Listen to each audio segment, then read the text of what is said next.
오늘 말씀의 제목은 내 주를 가까이입니다. Near my God to thee. 내 주를 가까이. 주를 가까이 한다는 거.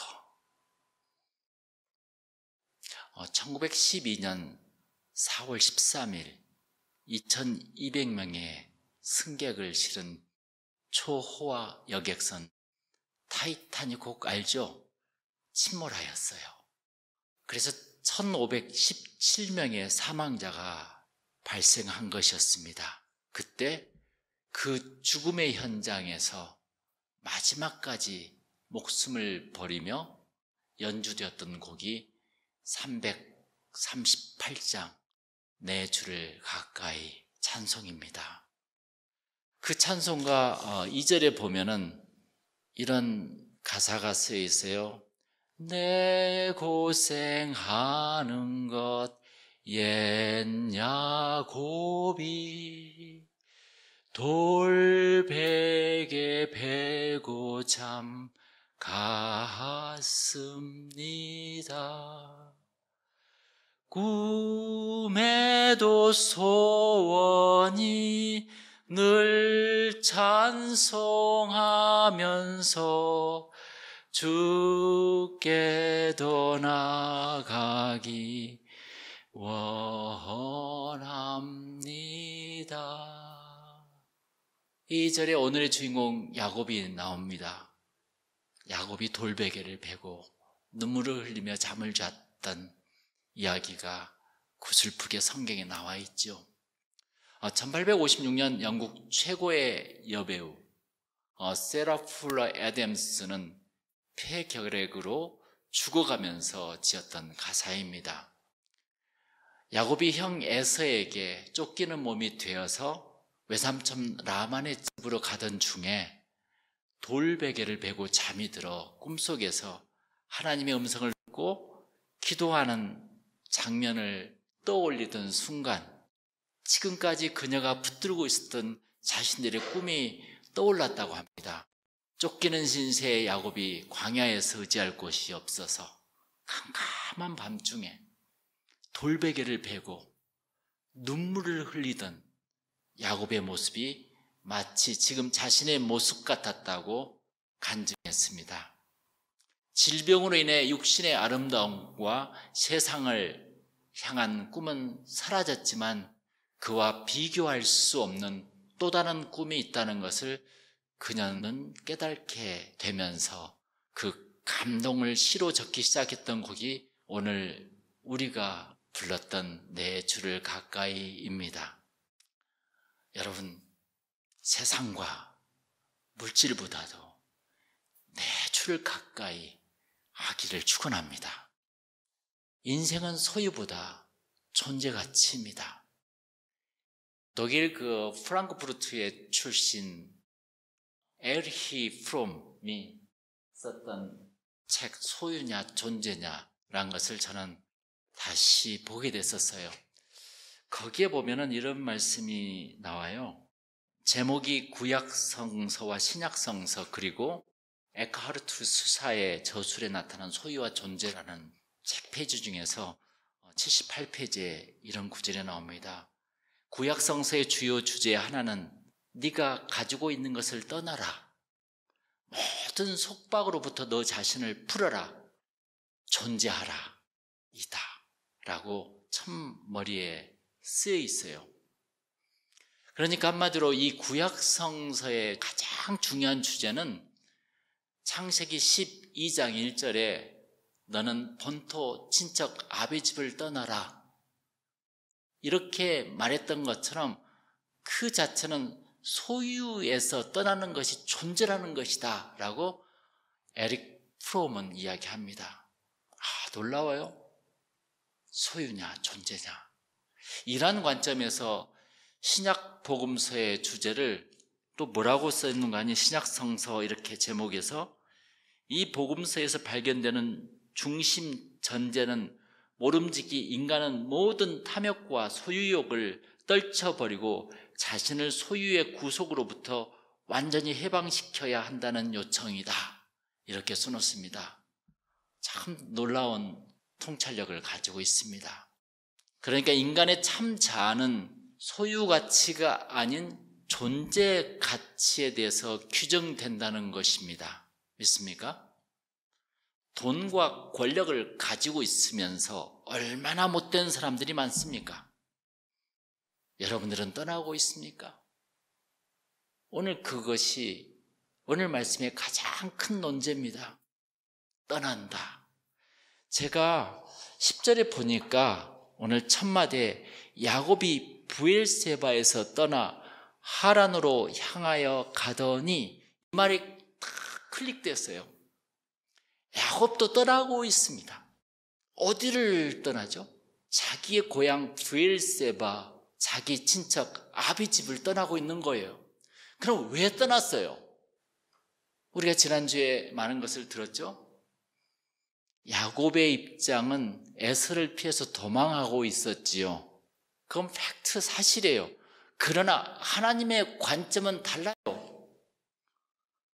그러니까 떠남은 하나님의 뜻이었는데 야곱의 입장에서는 한마디로 에서를 피해서 도망가고 있는 것이었는데 하나님의 입장에서는 그게 아니라는 것이에요. 믿습니까? 내 주를 가까이 하기 위해서였죠. 예를 들어서 여러분들이 미국에 이민 오신 것은 자신의 소유욕이 아니라 하나님의 뜻이라는 것입니다. 할렐루야. 여러분, 인생은 하나님의 관점에서 볼 때 길이 열려요. 제가 비법을 하나 가르쳐 드릴게요. 그 중에 하나가 뭔지 아세요? 사람을 바라볼 때 하나님의 관점에서 깊이 쳐다보면 있잖아요. 그 사람의 미래가 보입니다. 그 사람의 속성이 보입니다. 내 관점으로 아무것도 안 보여요.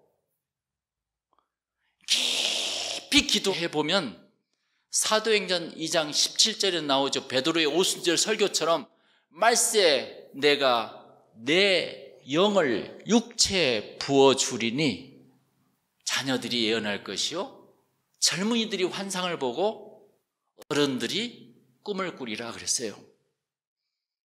이렇게 기도하며 성령을 입으면 그 사람의 속성과 미래가 꿈으로 보여주고 예언으로 보여주고 환상으로 보여준다는 것입니다. 할렐루야. 너무 중요한 말이에요. 여러분, 사람의 생명을 바라볼 때 그렇게 바라보냐는 거예요. 깊은 기도와 은혜를 통해서 그 사람을 보면은 다 보여요. 영적인 눈이 확 열리면서 그 사람을 바라보면은 그 사람의 모든 것이 보일 때가 있습니다.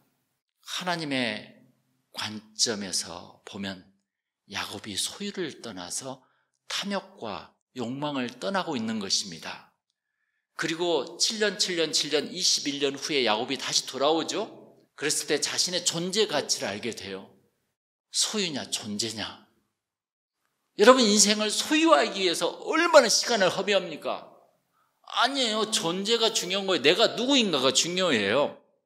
이것이 바로 야곱의 하나님이라는 것입니다.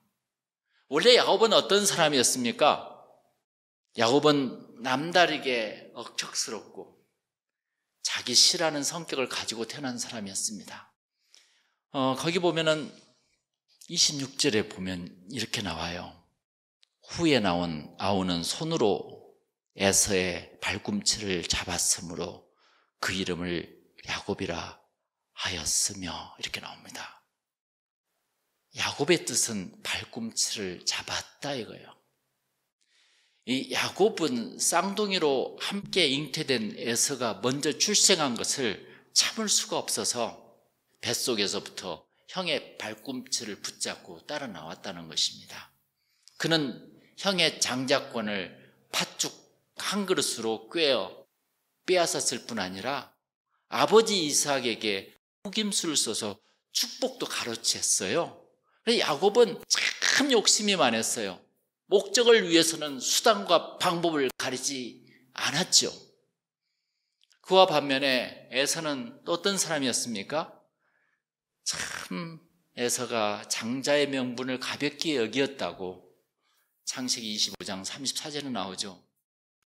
제일 중요한 거, 하나님을 가볍게 여긴 사람, 에서 같은 사람이에요. 축복을 빼앗겨요. 그는 가난한 여자와 결혼해요. 창세기 26장 34절 35절에 보면은 그들이 이삭과 리브가의 마음에 근심이 되었더라 그랬어요. 큰 부모의 근심거리였어요. 그리고 장자의 축복을 빼앗고 야곱을 죽이려고 했어요. 아니, 언제는 팥죽을 얻어먹고 이젠 죽이려고 해요. 그만큼 한마디로 자기의 가치 기준이 전혀 없어요. 이념이 없는 거예요. 하나님의 뜻을 전혀 모르는 사람이었어요. 한마디로 야곱과 에서의 참 어려운 점들을 우리가 보았는데, 그게 인간이에요.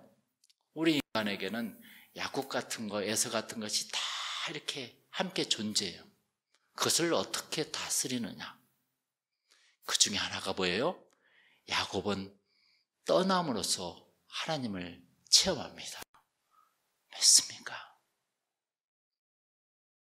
소유를 떠날 때 하나님을 체험합니다. 에서가 야곱에게 속은 것을 알고 화가 나서 에서를 죽이려고 해요. 그러니까 야곱은 어떻게 해요? 형을 피해 어머니 리브가의 고향인 하란으로 도망가고 있었죠. 그래서 고향 브엘세바에서 엄마 리브가의 고향 하란까지 그 거리는 한 7시간 거리. 그러니까 여기서 샌프란시스코까지죠. LA에서. 딱 그 거리예요. 야곱은 그때 처음 하나님을 만나게 됩니다. 그래서 여러분 11절부터 13절까지 보면은 이런 말씀이 있어요. 한 곳에 이르러 해가 진지라 거기서 유숙하려고 그곳에 한 돌을 가져다가 베개로 삼고 거기 누워 자더니 꿈에 본즉 사다리가 땅 위에 서 있는데 그 꼭대기가 하늘에 닿았고 또 본즉 하나님의 사자들이 그 위에서 오르락내리락 하고 또 본즉 여호와께서 그 위에 서서 이르시되, 이렇게 나옵니다. 하나님을 체험합니다. 어느 날 밤 하나님께서 야곱의 꿈에 나타나십니다. 야곱은 꿈에 하나님을 만났어요. 성경에는 그가 하나님을 찾았다는 말이 없습니다. 하나님 편에서 그를 찾아오셨던 것이죠. 왜 그러셨을까? 이와 같이 성경은 하나님 편에서 인간을 찾아오시지 인간이 하나님을 찾지 않는다는 것을 분명하게 써놓습니다. 하나님은 야곱이 사기꾼 도망자의 처지로 전락했을 때, 불안하고 초조했을 때 그를 만나 주셨습니다. 그리고 야곱이 이삭에게 축복을 받았기 때문에 하나님은 그에게 찾아오신 것입니다. 믿습니까? 여러분도 축복을 받아야 합니다. 특히 예배의 가장 중요한 순간은 축도예요. 바쁜 일이 많아도 축도를 받는 것이 지혜입니다. 사람은 하나님의 축복을 받아야 길이 열려요. 할렐루야. 야곱의 축복의 핵심이 무엇인지 아세요? 그게 15절에 나와 있어요. 내가 너와 함께 있어 내가 어디로 가든지 너를 지키며 너를 이끌어 이 땅으로 돌아오게 할지라 그랬어요. 내가 내게 허락한 것을 다 이루기까지 너를 떠나지 아니하리라. 이런 축복을 주었죠. 이게 바로 임마누엘 축복이에요. 하나님이 나와 함께 하신다. 하나님이 나와 함께 하시면 무엇이 부족하겠습니까? 우리 시편 23편 1절을 우리 묵상했죠? 내게 부족함이 없는 것이죠. 불가능한 일이 어디가 있겠습니까? 빌립보서 4장 14절에 사도 바울은 이렇게 고백합니다. 내게 능력 주신 자 안에서 모든 일을 할 수 있느니라. 할렐루야. 여러분 16절에 보세요. 야곱이 잠이 깨어 이르되 여호와께서 과연 여기 계시거늘 내가 알지 못하였도다. 이렇게 고백합니다. 하나님은 항상 우리와 함께 하십니다. 여러분 18절 19절을 볼까요?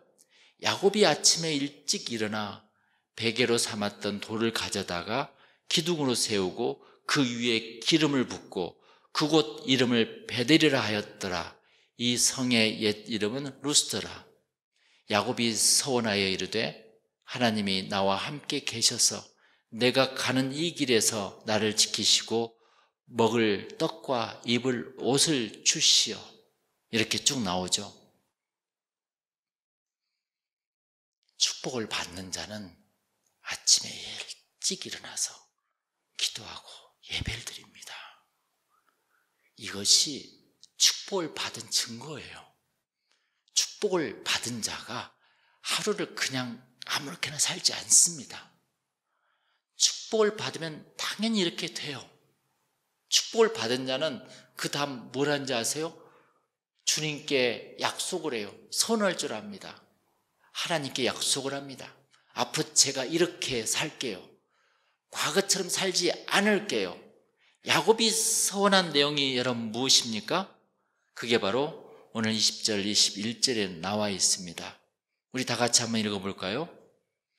야곱이 서원하여 이르되 하나님이 나와 함께 계셔서 내가 가는 이 길에서 나를 지키시고 먹을 떡과 입을 옷을 주시어 내가 평안히 아버지 집으로 돌아가게 하시오면 여호와께서 나의 하나님이 되실 것이요 내가 기둥으로 세운 이 돌이 하나님의 집이 될 것이요 하나님께서 내게 주신 모든 것에서 10분의 1을 내가 반드시 하나님께 드리겠나이다. 이렇게 서원합니다. 여러분, 그냥 야곱이 생각나서 막 서원했을까요? 그게 아니에요. 자기 인생의 가장 중요한 것을 이야기한 거예요. 이것을 누구에게 배웠을까? 자신의 부모 아이작과 레베카에게 배웠지 않겠습니까? 하나님이 나타나면 이렇게 너는 서원해라. 구약 사람들에게는 서원이 그렇게 중요했었어요. 야곱처럼 여러분들이 축복을 받는다면 여러분들은 무엇을 서원하시겠습니까? 여러분 이번 주에 한번 생각해 보시고 기도해 보세요. 하나님의 관점에서 사랑과 역사를 보면 미래가 보인다는 것을 꼭 기억하시고요. 이제 야곱은 도망자가 아니에요. 하나님의 뜻을 쫓는 자가 되었다는 것입니다. 그렇게 하나님의 체험이 중요한 거예요. 하나님 체험 너무 중요한데 여러분도 그 체험이 이번 한 주간에 일어나기를 바랍니다. 오늘 설교 4주를 가까이 할렐루야. 다 같이 기도하겠습니다.